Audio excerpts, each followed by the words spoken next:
Hello students, we are solving the IB Math AAHL past paper questions and currently we are solving the IB Math AAHL May 2023 paper 1 times on 2 past paper. Today we will be solving the question number 8 of this paper. You will be getting the links to all the previously solved questions of this paper and of the other papers in form of playlist in my channel NS Online Math Tutoring classes. So without any further delay, let us start answering question number 8. The maximum mark is 7. The functions f and g are defined by f of x equal to cos x, where x is greater than or equal to 0 but is less than or equal to pi over 2. That means x is an angle from the first quadrant. And g of x equal to tan x, x is greater than or equal to 0 but is less than pi over 2. It is an angle from the first quadrant. And over here we are not having x equal to pi over 2 because tan pi over 2, it is the asymptote. So therefore, in the previous case, you are having x is less than or equal to pi over 2. But in this case, it is just x is less than pi over 2. Okay. The curves y equal to f of x and y equal to g of x intersect at point P whose x coordinate is k. K is any number between 0 and pi over 2. K is greater than 0 but is less than pi over 2. Okay. It is of course denoting an angle value, but it cannot be equal to 0. In both these cases, a 0 is included, but k cannot have the value of 0. So part A is saying show that cos square k is equal to sin k. Okay. Containing just a single mark. Okay, fine. So x coordinate of the point of intersection, that is at point P, is having the value of k. Therefore, the y values will also be the same at the point of intersection. The x values are same, the y values are also same. The x value is k. What is the expression of the y or f of x, or rather f of k? It is cos k. So this is the y coordinate of the intersection point from f of x function expression. And what is the y coordinate of the intersection point from the g of x function expression? It is tan k. So this is equal to tan k. And tan k is nothing but sin k over cos k. Okay. So multiplying the entire equation by cos k, we get cos square k is equal to sin k. Okay.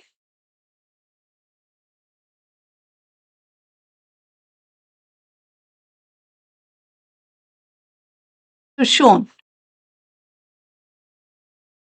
This is part B.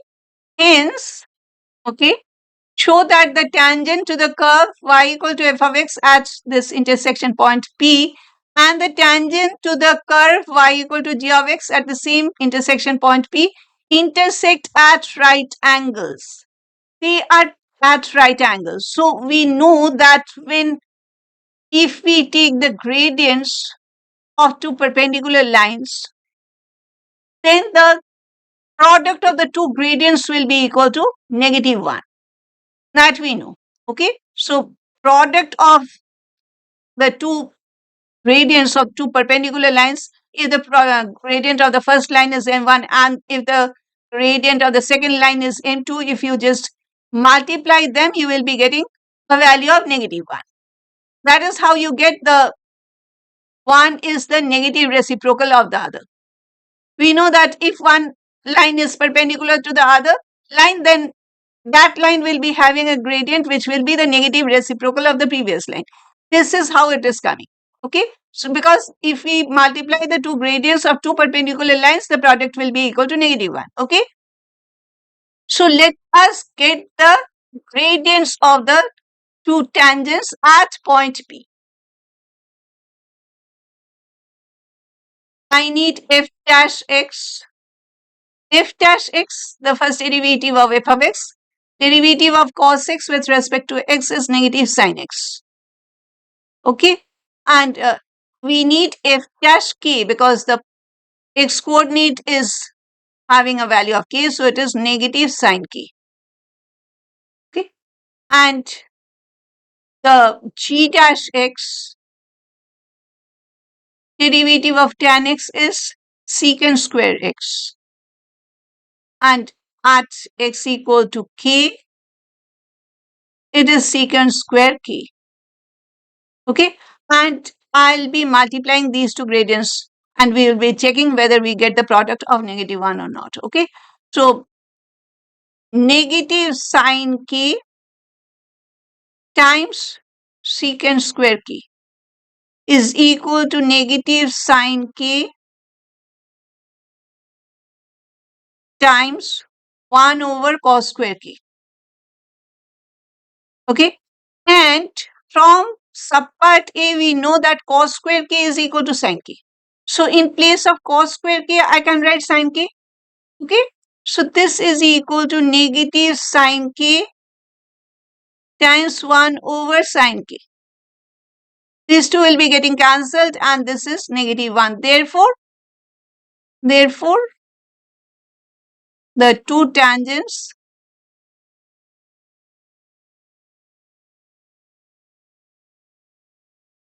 intersect at right angles.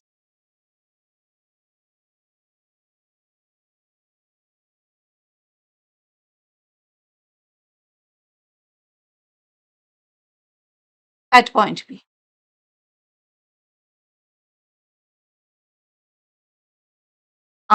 They are not intersecting at point P, they are tangents at point P. So I'm not writing this part. Okay, so this is the answer.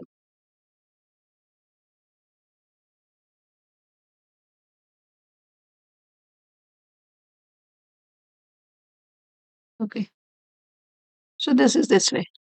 Okay, subpart C. Find the value of sine k. Give your answer in the form of a plus square root of b over c, where a and c belong to the set of integers. They are integer numbers. And b belongs to the set of positive integers. Okay, so, and it is containing 3 marks. So let me start my answer for subpart C over here. And we'll be using this equation because if I have to find the value of sine k, I should be starting with some equation. I'm having only this equation. So I'm starting with that. Cos square k is equal to sine k. And whenever we have to solve a trigonometric equation and it is containing two trigonometric ratios, one method is to convert all the ratios to a single ratio so that the equation contains a single ratio.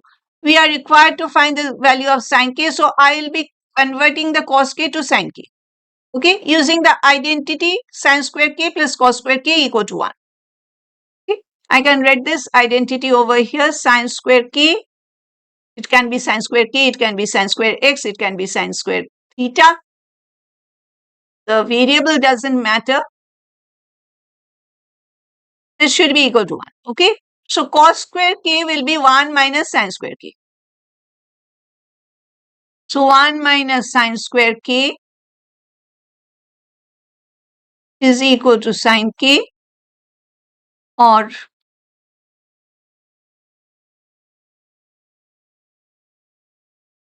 sine square k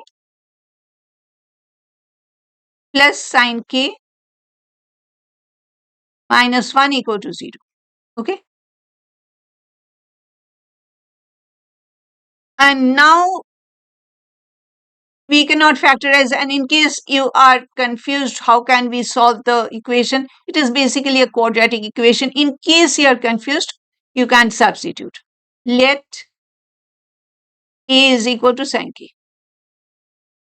So therefore a square plus a minus 1 is equal to 0. Okay, and you are seeing we cannot factorize this expression, so I have to use the quadratic formula to get the value of a, which is equal to sine k. So a is equal to minus b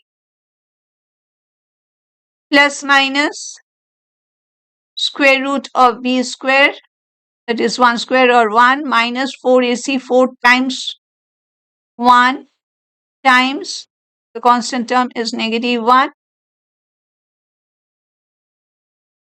over 2a. Okay, don't get confused between the a over here and the quadratic formula that I'm saying b is minus b plus minus under root b square over b square minus 4ac over 2a. Don't confuse that a with this a. Okay? Those are the coefficients. For the in the quadratic formula, whatever variable we are taking a, b, c, they are the coefficients or the constant terms. Okay, and over here I have taken the variable as a. You can, in case you are confused, then you can take x equal to sine k. That will be better, I think. Then there will not be any confusion. So this is negative 1 plus minus. Negative 4 times negative 1 is positive 4 plus 1 is positive 5. So it is 5 over 2. Okay. So therefore sine k is equal to, now what can be the value of sine k? And this is paper 1, so you cannot use the calculator. It can be either negative 1 plus root 5 over 2, or it can be negative 1 minus root 5 over 2. Okay. So if root 5 will be a positive number, definitely. So if it is negative 1, negative root 5 over 2, we are having two negative numbers in the numerator added together. So the numerator will be a negative number. Therefore, the value will be a negative number. So the sine k value will be a negative number where when k is an angle from the first quadrant, which is not possible.